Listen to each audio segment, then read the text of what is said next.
ikaze kuri IMAX Media Hub di Iva Maxime ngo ikaze kuri no muyoboro wa YouTube kujya kudufasha by'umwihariko abantu bashaka kwiga computer skills cyangwa se bijyanye na computer igira ubumenyi bwinshi. Hari n'abantu bashaka kwigira mu rugo cyangwa se aba homeschooled. Niyo mpamvu natwe n'umunsi tugiye gutangira no muyoboro wa YouTube wa IMAX Media Hub kugira ngo tujye twiga ibintu bigiye bitandukanye. Hari abantu bashaka kwiga ariko bakagorwa n'ururimi. Umwihariko wacu nuko tugiye twigisha cyangwa se dukora tutorials amenyerewe cyane nka tutorials ariko noneho mu rurimi rw'ikinyarwanda. Abantu bashaka kwiga basic computer skills cyangwa se ubumenyi bw'ibanze kuri computer ni karibu hano. Abantu bashaka kwiga multimedia production mu kinyarwanda cyacu cyane ko twasanze byibuze abantu miliyoni 50 bumva cyangwa se bakoresha ururimi rw'ikinyarwanda. Ni ngombwa ko rero bino bintu twigaga mu ndimi z'amahanga dutangira kwishyira mu ndimi zacu cyangwa se mu rurimi rwacu rw'ikinyarwanda. Abumva ikinyarwanda cyangwa se indimi ziteye ikinyarwanda ngo ndavuga ikirundi, ikinyamurenge n'abandi bashaka kuba mu ikinyarwanda ni karibu kuri IMAX Media Hub. Kanda subscribe kuko ushobora kwiga multimedia production ngo ni za Premiere Pro, Adobe Photoshop, za Illustrator, za XD n'izindi zigiye zitandukanye uzajya uzigira hano.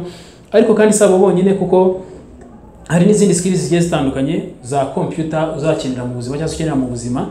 Byari ngombwa kujya kwiga bikaba byakugora kubera ururimi cyangwa se n'ururimi ukaba warwumvaga ariko ukeneye no kumva cyangwa se gufiringa ikinyarwanda cyacu.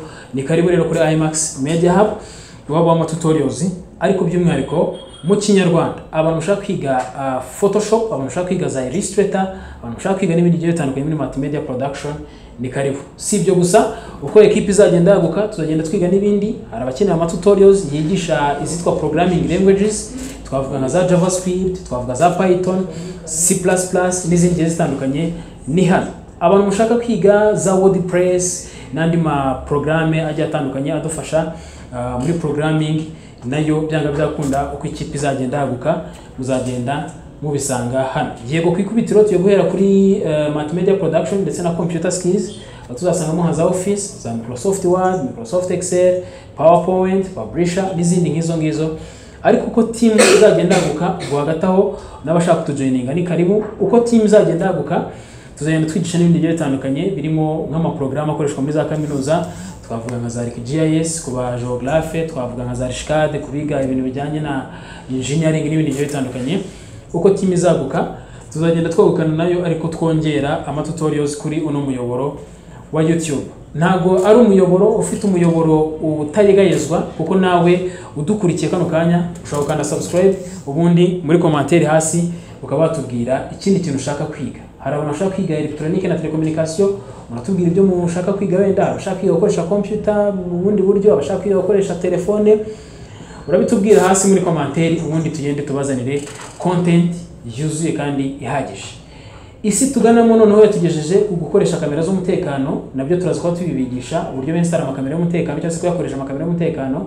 Usibye n'ibyo ngibyo hari n'abantu bashaka kumenya ibindi bigiye bitandukanye birimo nka artificial intelligence nayo byanga byakunda team tuzareba uburyo twazana abantu bamenyereye artificial intelligence bakaba bayitwigisha muri cya kinyarwanda cy'iwacu. Si ngombwa no gukomeza kujya gushaka andi machine akwigisha bigiye bitandukanye wenda mu gihe tutari twaguka uzajya uyakenera. Ariko uyu munsi wa none ni ngombwa ni ingenzi ko dutangira kwiga ibintu bigiye bitandukanye mu rurimi rw'ikinyarwanda. Kandi subscribe rero kuri IMAX Media Hub kugira ngo ujye ubana natwe umunsi ku wundi. Ino ni video iguha ikaze kuri chaîne, ni video isobanura icyo tugiye gukora mu masaha make cyangwa se mu minsi mike cyangwa se mu gihe cyose uzajya usura ino chaîne uzajya usanga ama video agiye atandukanye arimo by'umwihariko kwigisha cyangwa se tutorials mu rurimi rw'ikinyarwanda. Ndi Iva Maxime, founder wa IMAX Media Production. Reka nguhe ikaze nanone muri uno muryango mugari wa IMAX Media Production.